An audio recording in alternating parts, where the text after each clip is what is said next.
কারা তারা? কারা তারা? বাংলার মানুষরাই তো আজকে স্বাধীনতায় মুখ্য ভূমিকা নিয়ে হাজার হাজার মানুষ স্বাধীনতার আন্দোলন করতে গিয়ে মারা গেছে। সেদিন কোথায় ছিলেন নরেন্দ্র মোদী আর অমিত শাহরা? সেদিন দেখেন নাই? ভারতবর্ষের ইতিহাস পড়েন নাই যে ভারতবর্ষের স্বাধীনতা লড়াইয়ের মুখ্য ভূমিকাই বাংলার?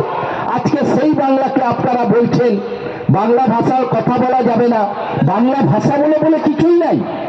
ওই অমিত শাহ বলছেন বাংলা ভাষা বলে নাকি কোনো ভাষাই নাই। আজকে বলুন তো, আজকে কে রবীন্দ্রনাথ, কে বিদ্যাসাগর, কে স্বামী বিবেকানন্দ, কে বিধান রায়, কে নেতাজি সুভাষচন্দ্র বসু? আজকে বলুন, সুভাষচন্দ্র বসুর নয় আমাদের বাইরেই জন্ম অন্য রাজ্যে, কিন্তু বাঙালি তো।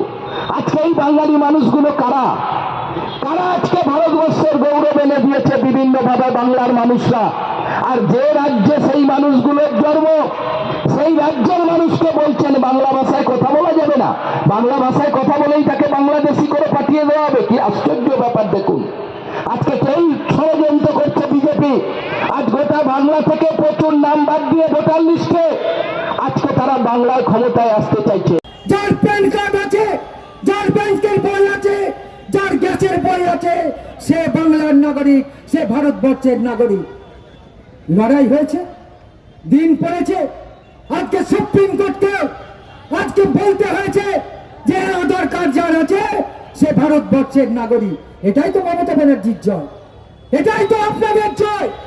আজকে আপনারা বারবার শত প্রতিকূলতার বিরুদ্ধে দাঁড়িয়েও আপনারা মমতা ব্যানার্জিকে দুহাত তুলে আশীর্বাদ করে তৃতীয়বারের জন্য বাংলার মুখ্যমন্ত্রী করেছেন। তাই দেখবেন যখনই কোনো বিপদ বাংলায় আছে মমতা ব্যানার্জি কিন্তু এগিয়ে যান।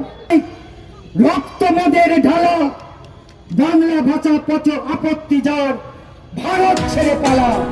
26 সালে বাংলায় বিজেপিকে পরাজিত করব, তারপর 29 সালে আমরা এই ভারতবর্ষের গদি থেকে আমরা বিজেপিকে তাড়াবো।